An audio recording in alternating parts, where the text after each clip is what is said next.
as individuals, as people who may not have too much clout or whatever, or how can individuals help in this process of preserving this temple culture?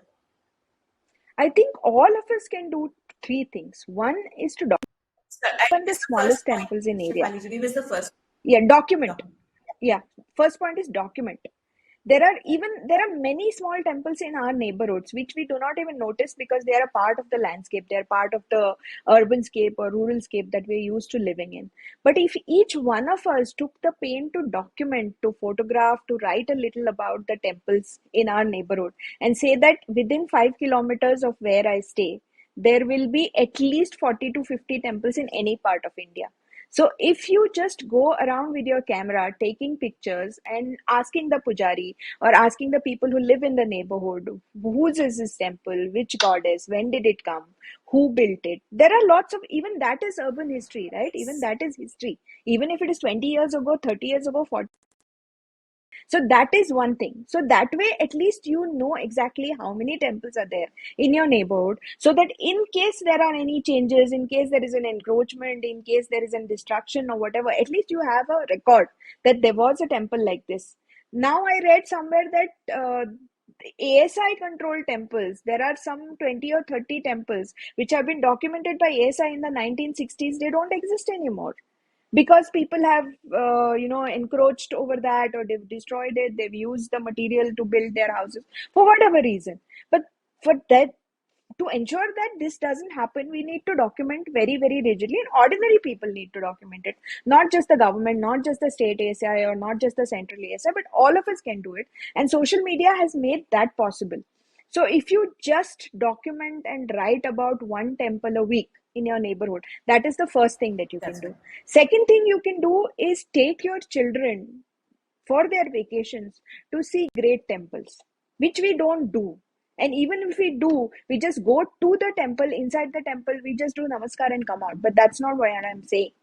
Make your children realize how much our ancestors have sacrificed in building this temple. Take them to see the Brigadeshwara temple.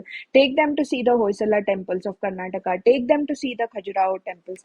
Take them to see the new Kashi Vishwanath temple. Teach them what has happened in all these years. And unless we pass this knowledge to our future generation, it's just going to be a temporary band-aid, unless this knowledge has been shared, and unless our future generations have the same connect with the temples that our parents or our grandparents did.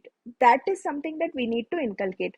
And for that, visiting your Kula Devata temple, visiting your Grama Devata temple once a year, which is what our ancestors used to do, is a practice I think we should all do. And it can be a lot of fun. I mean, you can have activities around it. If you have growing children, you can have a treasure hunt. You can go beforehand and click some pictures and send them to your children and say, can you spot this particular sculpture in this temple?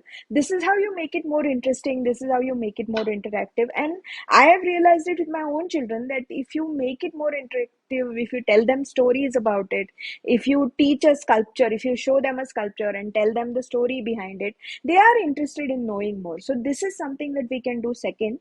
And the third is, whenever you go to a temple, please ensure that the pujaris or people who are working with the temple, they get the money direct. Especially the temples that are under government control, I don't think people should be putting money in the hundi at all.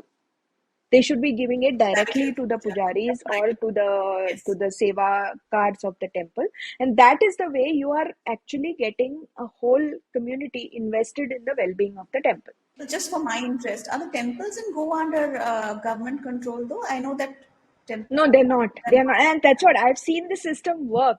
That the Yes. temples in Goa are all under community control, and Community they're different control. communities and they Yes. have their own rules. The Yes. government does get involved in auditing, and they have once a year they come to check the records and whatever. Mm. That's perfectly okay. Yes. But the money that goes to the temple, it goes to the temple, Yes. which the temple authority can decide what to use it for. And that is why the Goan temples, you can see that they are so well kept, they're so Much. clean, Yes. that there are yeah, and there is a lot of social activity also involved by the temple trust in Goa. Schools are run by them, hospitals are run by them, clinics are run by them. There's a lot of good they're doing because they have total control over their funds.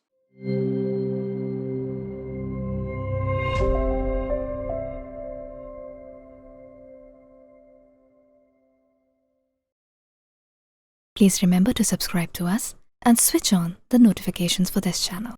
For our other social media links, more content, and to support our work, please visit citti.net. Dhanyavad. Namaskar.